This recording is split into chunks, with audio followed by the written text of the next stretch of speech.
வணக்கம், நான் மதுவந்தி பேசுறேன். யங்ஸ்டர்ஸ், அதாவது காலேஜ் படிக்கிற பசங்க கண்டிப்பா அரசியல்ல ஈடுபடணும். அதுல எனக்கு எந்த மாற்று கருத்தும் கிடையாது. ஆனா அது அவங்களுடைய தனிப்பட்ட விருப்பம்.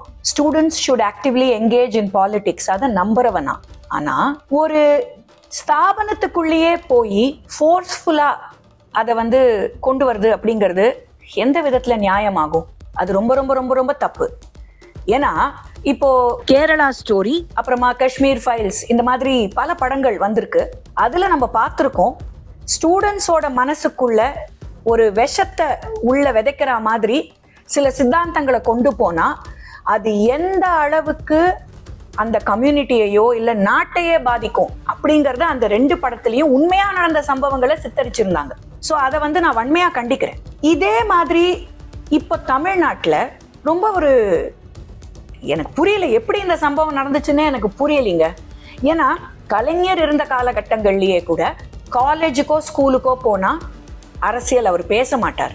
இன்ஃபேக்ட் அது ஒரு சம்பவமே நடந்தது அப்படின்னு நான் கேள்விப்பட்டிருக்கேன். ஒரு இடத்துல அவர் காலேஜ்லயோ ஸ்கூல்லயோ எங்கேயோ ஒரு பசங்களுக்கு, அதாவது ஸ்டூடெண்ட்ஸ்க்கு அவர் பேச போயிருக்கிற இடத்துல அரசியலே பேசாம, ஆனா கலைஞர் எவ்வளவு பெரிய பேச்சாளர் நம்ம எல்லாருக்குமே தெரியும், அரசியலே அவர் பேசாம என்ன சொன்னாருன்னா, அதோ இப்ப நான் பேசி முடிச்சிட்டேன், சாப்பாடு போடுவாங்க, சாப்பிட்டு முடிச்சுட்டு கையை கழுவிட்டு இலையை தூக்கி போட்டுட்டு வாங்க அப்படின்ட்டாரு. அவ்வளவுதான். அந்த ஒரு சின்ன மெட்டஃபர் தான். இதுதான் கலைஞரே செஞ்சிருக்காரு. ஆனா இன்னைக்கு பாருங்க, சமீபத்துல இந்த ஸ்காட் கிறிஸ்டியன் காலேஜ் நாகர்கோயில், இங்க ஒரு ஃபெஸ்டிவல் நடந்திருக்கு, கல்ச்சரல்ஸ் மாதிரி ஒரு ஃபெஸ்டிவல் நடந்திருக்கு. அதுக்கு திரு திண்டுக்கல் லியோனி அவர்களும் திரு ஆதவ் அர்ஜுனா, இவங்க ரெண்டு பேருமே சீஃப் கெஸ்டா போயிருக்காங்க. ஒருத்தர் பட்டிமன்றத்துக்கு போயிருக்காரு, இன்னொருத்தர் சீஃப் கெஸ்டா பேச போயிருக்காரு, வாட் எவர் இட் இஸ்.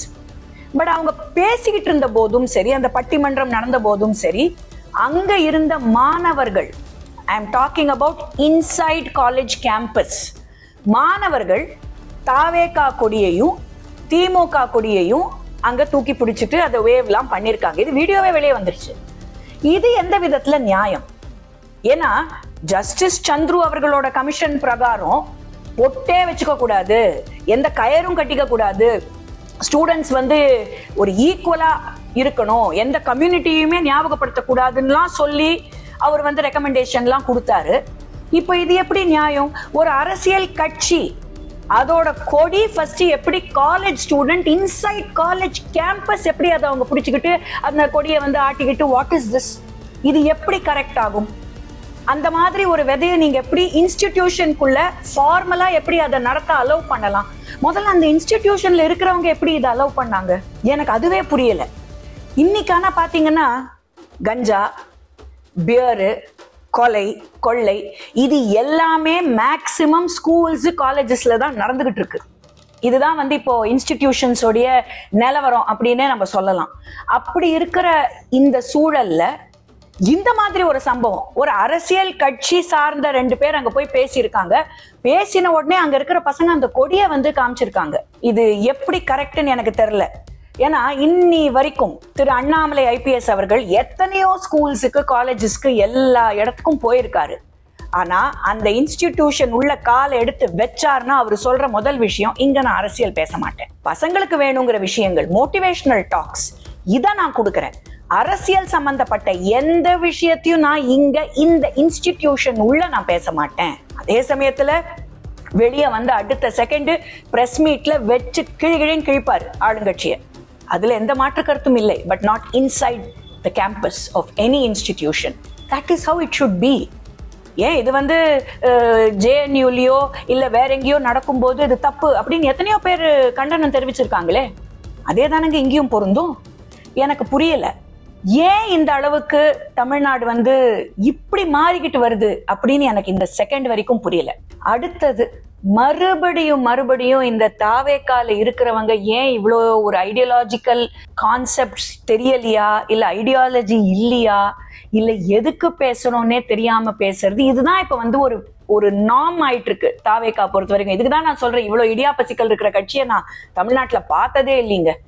ஏன்னா இப்போ சமீபத்துல வக்ஃப் பில்லோடைய அமெண்ட்மெண்ட் இப்பதான் நடந்துச்சு.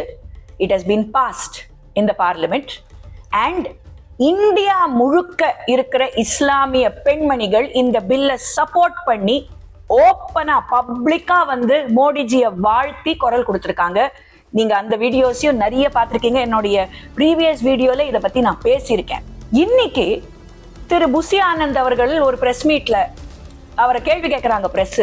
சார், உங்களுக்கு இந்த வக்ஃப் பில் அமெண்ட்மெண்ட்ல என்ன பிரச்சனை, எங்களுக்கு ஏதாவது ஒரு பிரச்சனையை சொல்லுங்கன்னா, இல்ல பாஜக இஸ்லாமியர்களுக்கு எதிரான ஒரு கட்சி, அதனால நாங்க வக்ஃப் பில் அமெண்ட்மெண்ட்டை எதிர்க்கிறோம். இது ஒரு காரணங்களா? திருப்பி கேட்கறாங்க பிரஸ், என்னங்க பிரச்சனை, கிவ் அஸ் ஒன் ரீசன். பாஜக இஸ்லாமியர்களுக்கு எதிரான கட்சி. எங்க இஸ்லாமியர்களுக்கு எதிரான கட்சி பாஜகங்கிறதுனால தான் ட்ரிபிள் தலாக் அபாலிஷ் பண்ணாரா மோடிஜி?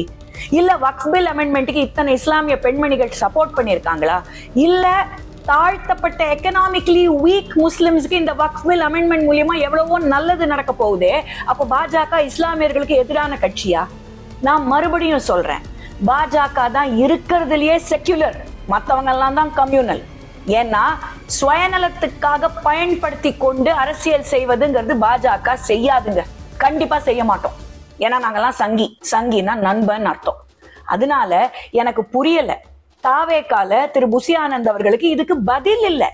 திருப்பி பாஜக இஸ்லாமியர்களுக்கு எதிரான கட்சி, டீலிமிட்டேஷன் நாங்க எதிர்க்கிறோம், NEP நாங்க எதிர்க்கிறோம். ஏன்? ஒரு ரீசன், ஒரு காரணம், ஏதாவது ஒண்ணு சொல்லுங்கன்னா சொல்றதுக்கு இவங்க கிட்ட விஷயம் இல்ல. இதுதான் சொல்ற, ideologically what is the path of TVK? எது உங்க ideology?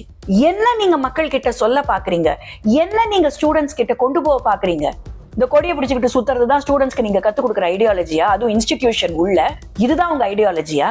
Bro Vijay bro, please, நீங்க வந்து, நான் மறுபடியும் சொல்றேன், you influence a lot of youngsters.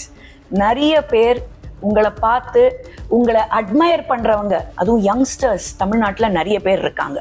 அவங்கள தயவு செய்து தவறான வழிக்கு கொண்டு போக பார்க்காதீங்க, தவறான திசைக்கு திருப்பாதீங்க, தவறான விஷயங்களை கற்றுக் கொடுக்காதீங்க, ஐடியாலஜியே இல்லாம பேசாதீங்க. Please do something about this.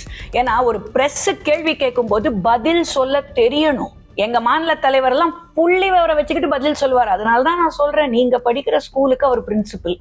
இது சொன்னா கோச்சிக்கிறதுனால நான் அதை சொல்றதை நிறுத்த போறது இல்லை.